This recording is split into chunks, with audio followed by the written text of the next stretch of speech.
Assalamualaikum warahmatullahi wabarakatuh. Saya Susi Susanti. Di sini saya akan sedikit menjelaskan tentang apa itu kesehatan reproduksi.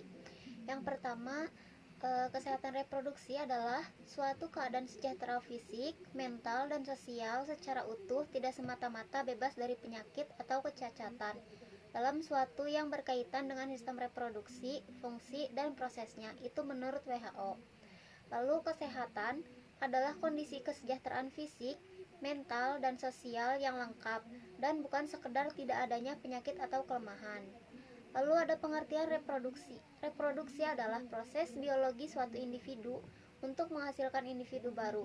Reproduksi merupakan cara dasar mempertahankan diri yang dilakukan oleh semua bentuk kehidupan oleh pendahulu setiap individu organisme untuk menghasilkan suatu generasi.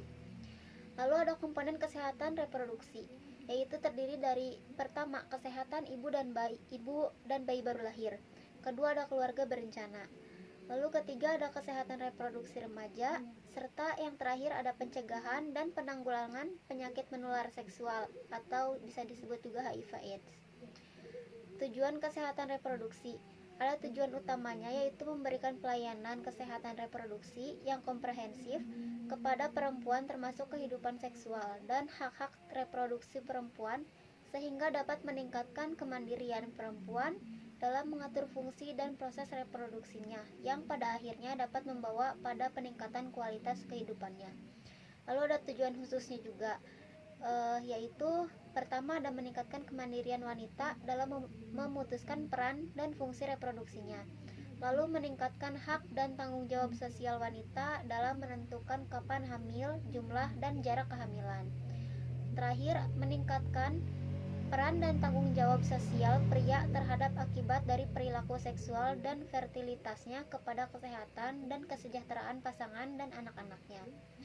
Kesehatan reproduksi mempunyai sasaran juga. Yang pertama, sasaran utamanya laki-laki dan perempuan usia subur, remaja, putra dan putri yang belum menikah. Lalu ada kelompok resiko seperti pekerja seks, masyarakat yang termasuk keluarga prasejahtera. Lalu ada sasaran antara seperti petugas kesehatan seperti dokter, bidan, perawat, dan pelayanan kesehatan lainnya. Lalu ada sejarah reproduksi. Sedikit saya menjelaskan sejarah perkembangan kesehatan reproduksi sudah mulai dirintis sejak terjadinya peningkatan penduduk. Pertambahan penduduk yang semakin cepat di banyak negara mulai menimbulkan keprihatinan.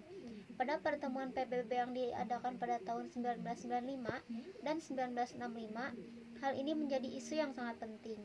Pada tahun 1960, Perkumpulan Keluarga Berencana Indonesia atau juga disebut PKBI memperkenalkan program keluarga berencana yang mendapatkan dukungan dari banyak negara. Lalu pada tahun 1975 dilangsungkan konferensi perempuan yang satu yang mendiskusikan tentang isu perempuan. Pada tahun 1980 dilangsungkan konferensi perempuan yang kedua yang masih membahas isu perempuan dan belum mendiskusikan yang lain.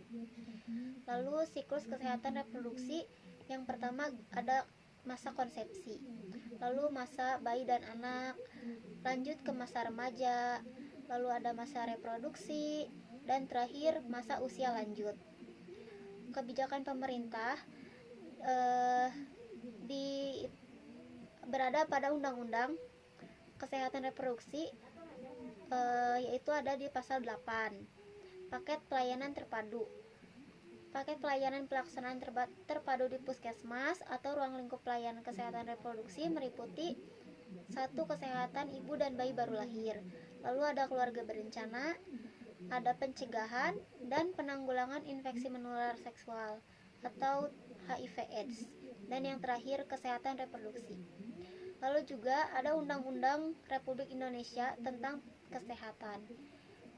Di situ ada UU nomor 36 tahun 2019 tentang kesehatan, menyatakan bahwa kesehatan adalah keadaan sehat baik secara fisik, mental, spiritual, maupun sosial yang memungkinkan setiap orang untuk hidup produktif secara sosial dan ekonomis. Setiap orang berhak atas kesehatan. Itu saja yang bisa saya sampaikan. Terima kasih.